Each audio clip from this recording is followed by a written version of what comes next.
अभिवादन स्वीकार करें।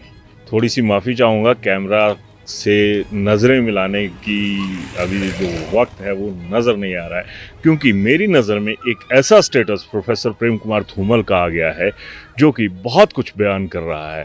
तो धूमल साहब अपने स्टेटस में लिखते क्या हैं, जरा ये सुनिए। दूसरों की खुशी में खुश होने का हुनर सीख लो, फिर सदा खुश रहोगे। यानी कि किसको ये मैसेज दिया होगा, क्योंकि आज जैसे ही ये मैसेज फ्लोट हुआ, कईयों के दिल जो थे वो बलियों उछलने शुरू हो गए, कईयों को राहत महसूस होने शुरू हो गई कि आज साहब बोले हैं तो ज़रूर कुछ ना कुछ मसला होगा। और साहब भी बोले, उनसे संपर्क करने की कोशिश की गई लेकिन संपर्क नहीं हो पाया।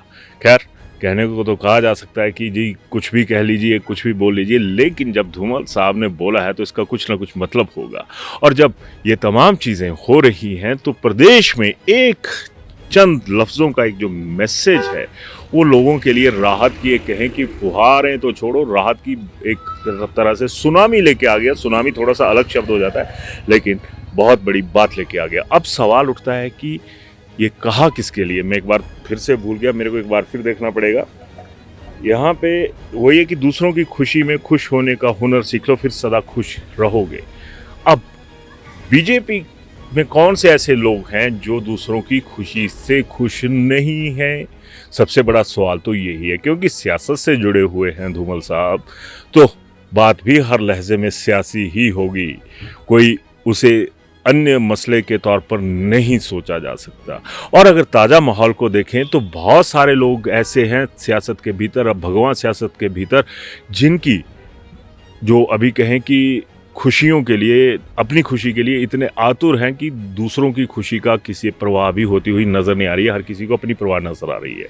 तो एक अपने दिमाग के लिहाज से एक आइडिया आपके पास छोड़ रहा हूँ कि क्या ये उन लोगों के लिए होगा जो दूसरों की खुशी में खुश रहने का हुनर नहीं रखते हैं और अपनी खुशी के ऊपर फोकस कर रहे हैं। अब मसले कई हैं बीजेपी के अंदर। 2027 अगर जिस तरह से देखा जाए कि जो अगले चुनाव हैं 2027 में होंगे, हालांकि बीजेपी की ये कोशिश रहती है कि कल होते आज हो जाएं, आज होते अभी हो जाएं। तो एक लड़ाई तो मुख्यमंत्री की चली हुई है, दूसरी लड़ाई प्रदेश का अध्यक्ष कौन होगा उसके लिए चली हुई है, और कितने सारे ध्रुव जो हैं वो बीजेपी में बन चुके हैं। और अब तो कांग्रेसी भी शुरुआती दौर से कांग्रेस के नेता भी ये कहने शुरू हो गए थे कि बीजेपी जो है वो 5 गुटों में 6 गुटों में बंटी हुई है। लेकिन इसी बीच ये जो खुशी को तलाशने का हुनर का जो फार्मूला है ये धूमल साहब ने दिया है, ये सच में कुछ ना कुछ मायने तो रखता है, क्योंकि धूमल साहब का एक मैसेज आज भी इतना दम रखता है कि वो पूरी भगवान सियासत में भूचाल लाकर रख दे। और उनकी चुप्पी अगर गाहे बगाहे टूटती है तो दिल तो कईयों के टूटते हुए नजर आते हैं। अपनी राय जरूर दीजिएगा। धन्यवाद।